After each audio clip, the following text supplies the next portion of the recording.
Hello there, fellow researchers and security personnel of the SCP Foundation. I am Researcher 703, and if you are listening to this or watching this, you will be either guarding, researching, or gaining information about SCP-066. Now, SCP object classification is safe. Sorry, it's now Euclid. I The special containment procedures are as followed. SCP-066 is to be kept in a safe deposit box in Site-21. Personnel level 2 or higher may perform experiments on 066 after filling the relevant request form. Research may log their results in Experiment Log 066 Beta. Oh, I'm sorry. That was the old one. Old paperwork always gets mixed in here. SCP-66 is to be kept in a tungsten carbon box in Site-21's high-value item storage facility.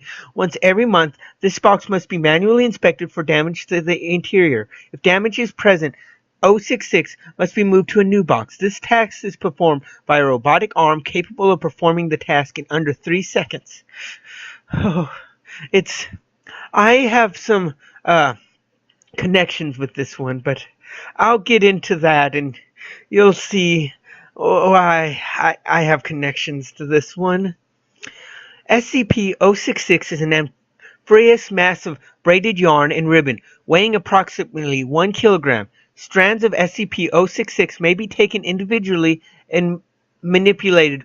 When this is done, a note on the distinct scale of C, D, E, F, G, A, B is produced by the object.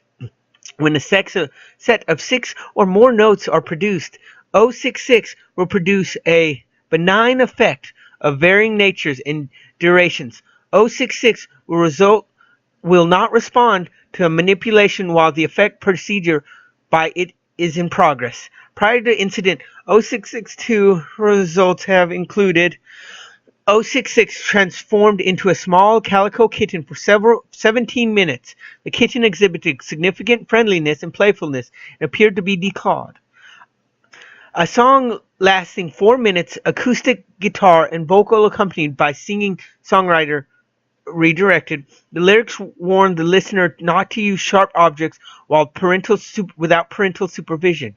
A small cupcake, chocolate with chocolate frosting, and a lit candle stuck in the top. Notably, the tone produced prior to the effect corresponded to the opening notes of Happy Birthday.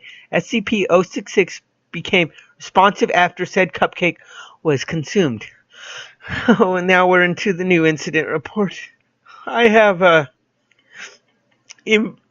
strong connection to this, but I'll read the incident report and then tell you why this is all my fault.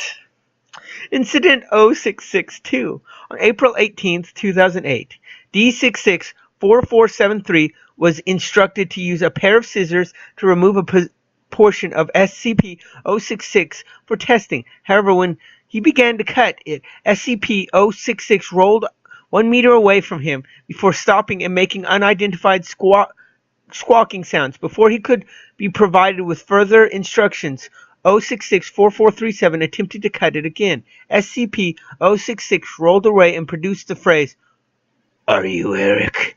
in response. After D-0664437 replied in a negative, SCP-066 morphed into its present state. See the photo below. I don't need to see the photo. I was there. And began emitting loud, distorted stochastic notes.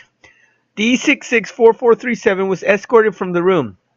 After incident 662, SCP-66 began to exhibit behavior highly inconsistent with its previous properties. 66 now displayed significant mobility, primarily in the form of being able to move tentacly portions of itself at very high speeds, while 66 is either unable or unwilling to use the ability for transportation. It will occasionally attempt to damage its containment by rubbing its strands against the side of the box, gradually wearing it down. The process appears to be unusually effective for the material its consideration. Additionally, 66 will automatically produce notes and effects in the presence of any human, regardless of whether the human interacts with 66. The process takes a minimum of 6 seconds. In the aftermath of Incident 662, effects procedure by 66 have included: a single bee was released near the containment, stinging D4436 before flying away. The bee was not captured. It is unknown how the bee survived. Beethoven's Second Symphony was played at over 140 decibels, causing permanent deafness in 3 personnel and permanent hearing damage in 8 others. The room contained SCP-066 experienced a sudden and complete absence of light for 5 hours. Personnel in the room reported hearing loud breathing behind their shoulders, although no source was apparent. When it is not preceding anomalous effects, SCP-066 will say the name Eric constantly in deep masculine voice. Footnote: 66 constantly destroys any recording device placed inside the containment box. This is my fault, I have to say. So you guys can blame me that for when you research this. You see, I was the researcher who gave the order to cut the thread. We needed a nice little sample, and we needed to see how well it would cut from the creature.